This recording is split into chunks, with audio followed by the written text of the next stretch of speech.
Okay, so we have an urgent information coming out. US President just put out a very important message when it comes to Ukraine and Russia, and this could possibly be the end, meaning that just gonna wash our hands and leave.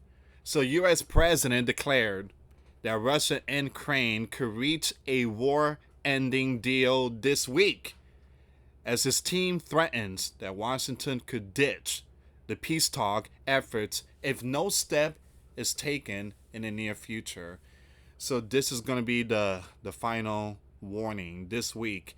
If these two countries, which by the way, they're going at it right now. They're going at it. The Bear just launched at least 30 or 50 drones. So they're going at it. So Donald has warned, this is your last chance. You got this week to figure out some kind of peace, ending the war. If not, we're out of here. All right, guys. For those of you that want to send us letters, a prayer request, you send it to me, US Santiago, or my wife Jessica Santiago at 3432 US Highway 19, number 2, Holiday, Florida 34691. Donald, he tried. It's been more than 90 days, right? So, again, it's just ending the war in 24 hours. Yeah, not looking good. It's been almost 90 days or more than 90 days, and they're still going at it.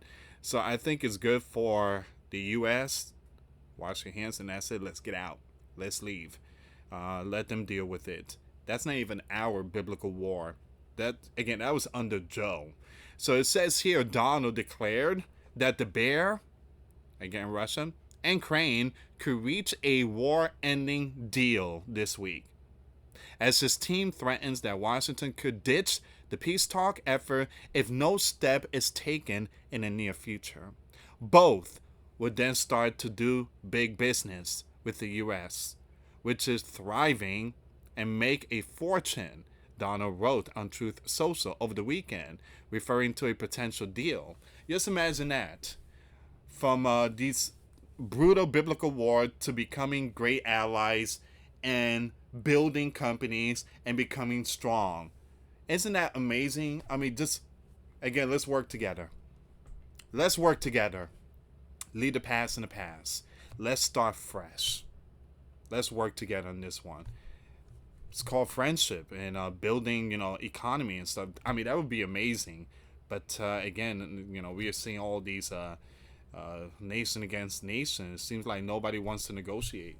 His call comes as the Wall Street Journal, citing Western officials, reported that the U.S. presented a confidential document that outlined concessions that U.S. will make to Russia in order to reach a deal, including recognition of Moscow illegal annexation of Crimea and barring Kiev from joining NATO. U.S. President said on April 21st that the U.S. has had very good meetings on Russia and Ukraine, and that he would be providing full details over the next 3 days. All right, so we're going to get some very important information, guys, in the next few days. And these are the information that the meeting that was going on out there. Hopefully we get some good news. But yeah, I think it's good for excuse me, for this war to end. It's been over 3 years. Enough is enough. The president, the leader of Ukraine, said the Ukrainian delegation will hold the upcoming talks with the American, British, and French counterparts in London on April 23rd. After what he called a good and detailed phone call with UK Prime Minister Starmer, Zelensky said that Kiev is ready to move forward in the most constructive way possible to achieve an unconditional cease plan and lasting peace. Ukrainian lawmaker and chair of the Parliament's Foreign Affairs Committee, I'm going to skip the name, told the Kiev Independent that if U.S. President did follow through and formally recognize the occupied peninsula as Russian, it would be a huge scandal with major implications for the international rule of law, much worse than Munich in 1938. I don't think I don't think Russia is gonna give up those territory because they lost a lot of soldiers. So again, in their minds, no, we keeping them. We keeping them. Our soldiers fought for this territory, and again, it seems like Donald is gonna let them have it. Another U.S. proposal includes turning the areas surrounding Zaporizhzhia nuclear power plant into neutral territory, possibly under American control. Are you serious? You know who controls that right now? The Russians. So Zaporizhzhia nuclear power plant is very important. It's extremely, very important. All right. So it's like again, it's the most important thing in that country.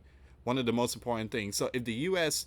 take control of that, basically saying, look, since you guys can get along, we're gonna control this oil facility here.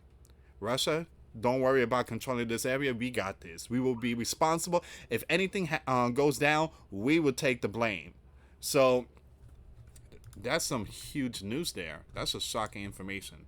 I believe this next 3 days is going to be huge. What is said to happen this week? What could be a decisive week for Kiev comes as the U.S. and Ukraine relations are experiencing another low point. Following a clash between Zelensky and Donald and his VP Vance at the Oval Office in February, Washington showed the extent to which it is willing to pressure Kiev, temporarily cutting off military aid and intelligence sharing with Ukraine. Meanwhile, it had not shown a desire to pressure the bear, despite Moscow's repeated rejection of a full cease plan agreed by Ukraine and the U.S. on March 11. The U.S. continued its effort to see a cease plan agreed to by both sides.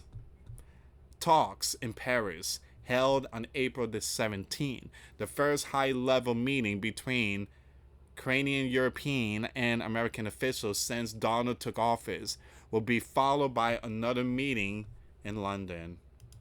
Man. There's been a lot of meetings. Very important meeting out there in the European, and there was one a few days ago in Rome, the U.S. and Iranians. A lot of war. It's a lot of war. U.S. Secretary of State Rubio, U.S. Special Envoy Steve Witkoff, and you have Keith are set to take part in the London talks, according to the Wall Street Journal. Rubio said on April the 18th that the clock is ticking, and the U.S. has other priorities to focus on, stressing that the bare invasion of Ukraine is not our war. You tell him, Rubio. You tell him. That's not ours. That's none of our business. What goes on there, that has nothing to do with us. I mean, we've seen war. You think other country came to help us? So again, our job is not to be signing checks and giving billions to foreign lands to continue biblical wars. Again, our job is, to remain in this land, live peacefully under one nation under God.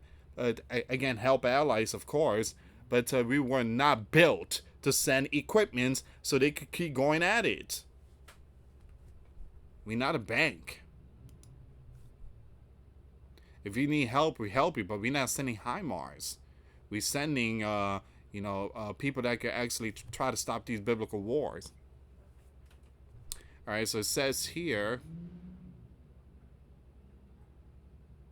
So Rubio is sending a message. This is not our war. He said that the U.S. must determine very quickly now, and I'm talking about a matter of days, whether a deal is possible in the coming few weeks. Now, we are not going to continue to fly all over the world. Tell him, Rubio. I know you get tired too, man. You get tired traveling. Oh, man, I got to go back over the Pacific Ocean and the Atlantic Ocean. I'm going back and forth here. We're not going to continue to fly all over the world and do meeting after meeting after meeting if no progress is being made. I like Rubio. Good job, Rubio. You tell him, put your foot down. Put your foot down. I mean, it just, enough is enough. Don't waste my time. I got other things I got to take care of. I'm not going to be doing this back and forth, flying left and right. Again, figure it out. And that's how it's supposed to be. But we didn't had something like that under Joe. Joe was giving $5 billion a week, and then a week later, $7 billion, and then a week later, $2 billion. It's like, man, dude, can you stop? So it says here, we're not going to continue to fly all over the world. All right, so Donald, who is 3 months into his second presidency, had pledged to broker a long-term cease plan within 24 hours, which he later adjusted to 100 days, which are to end on April 30th. What is the situation on the battlefield? While the U.S. is directing its pressure on Ukraine, Russian troops are trying to carry out a spring offensive in multiple directions against their outmanned and exhausted Ukrainian soldiers. Their increased strikes are, however, not delivering results.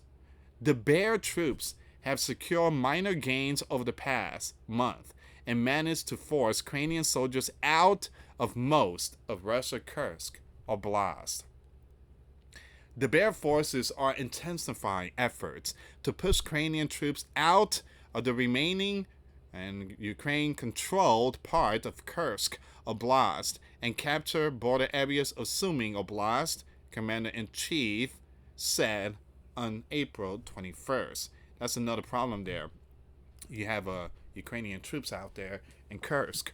Kursk is a Russian territory. So you got things still going down and just a never-ending cycle. Intense fighting continues in Sumy Oblast, an area near the state border as well as in the territory of the Russian Federation. Despite that, the front line has remained static over the past few weeks. It is unclear how well Ukraine could withstand another wave of the Bear offensive as the manpower shortage and resources constraints worsen. Can Europe save Ukraine? I don't know. Again, they can't even say themselves. Should the U.S. pull military and intelligence sharing aid again, doubts are in the air over whether an increasingly divided Europe could fill in the gaps. Europe has called for ramping up the continent's defense production capacity, stressing that Russia it's outproducing all European countries combined. So now you have the European, all of a sudden, they are working overtime. They're building more equipment. Wow. So you waited to the last minute, right? So you were trying to suck up everything that we have so that way you guys could start doing your own thing. We gave so much of our stuff. Don't get me wrong, Europe sent some stuff, but not a lot. A lot of money, we sent more. European, not that much. Yet, European arms manufacturers are expressing doubts, saying that scaling up production to fill in the gaps would take time and depends on political will. Reuters reported. Rubio has not made it clear whether the U.S. will fully pull the plug on supporting Ukraine if no peace agreement is reached this week. I think the reason why is because he's going to have the final say. There's a possibility Donald might address the nation and say we're going to have to pull back. In my 100 days, I tried. I tried to help these two. It's just impossible. Donald's going to say something like this. This is not something that we started. This is under Joe. And if I were leader in 2020, none of this would have happened. So, again, I already know what Donald's going to say. But, yeah, It is Joe's responsibility. He's the one that kind of left all this mess. European Commission President Yasula said in an interview with a German newspaper published on April the 15th that it is important for Europe to show that it is staying power as Vladimir imperialistic ambitions could thrive the bear to attempt and strike on NATO or EU countries in the future. Now, there is no limit to his imperialistic ambitions. It says here while visiting the capital in March, Starmer vowed that the UK would stand with Crane for as long as it may take. Now, French leader Emmanuel, who has called for strong measures to impose a cease plan on the bear, also vowed that his country would scale up its support for Crane in March. European leaders have been meeting to discuss possible security guarantees they could provide Crane since Donald pushed for peace talk in mid-February.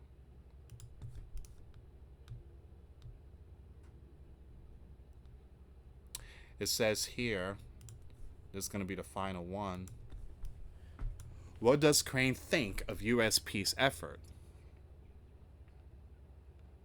Well, I'm not trying to be mean here, but all they want is money. Again, I'm sorry, guys, but again, that's the way I've seen it for the past 3 years.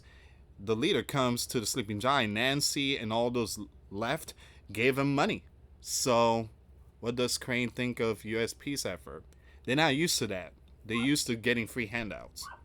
It says here, as the U.S.-led peace talk continued despite obstacle, Crane has laid out its red lines.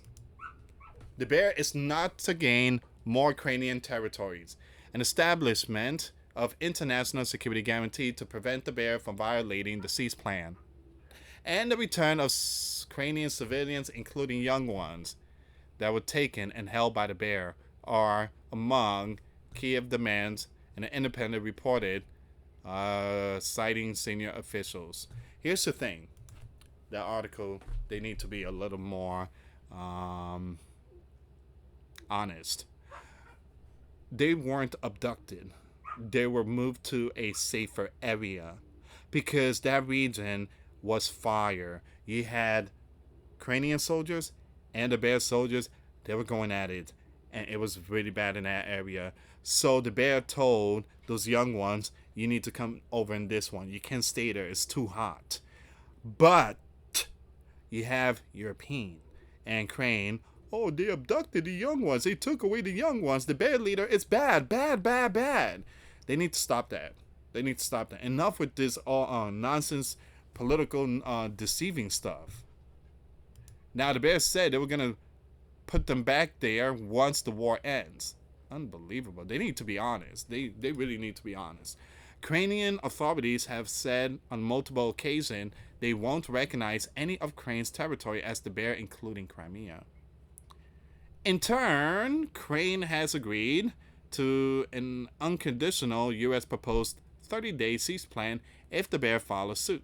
The bear has only intensified its indiscriminate strikes on civilian in Crane's sense then. The bear strike the city of multiple regions with ballistic on April 4, taking 20, among 9 young ones. On April 13, the bear used cluster to strike the city center of the region capital, taking 36. The bear leader Vladimir said he ordered an Easter cease plan that supposedly began at 6 p.m. on April 19 and ended 30 hours later. Ukrainian soldiers on the ground told the Kiev Independent that they had not seen signs of the cease plan as the fighting raged on across the front. Crane remains wary of any cease plan agreement, with the bear giving how Moscow has violated the troops multiple times over the 2014-2022 war in eastern Ukraine. The concerns also vial around who would oversee the cease plan, as the bear is unlikely to agree to stationing NATO troops so close to the bear border. Once again, European officials have warned against a rushed peace deal which has kept smaller Baltic nations near the bear on their toes. Donald Sharp, U.S. policy, turn on Ukraine has raised deep concerns over the future of international security, with the reported potential sleeping giant recognition of the bear annexation of Crimea possibly causing further damage. Such a move would set an example to the other authoritarian states that a bigger country can withdraw the border by force. All right. So that's where we are right now. This is a very important information, very important update. Once again, guys, critical week for Crane begins as Donald hopes to end war this week. This information came out today, April 21st. Hopefully, the war ends. But again, guys, we've been hearing this stuff about the cease plan over and over and over and over and over and over and over.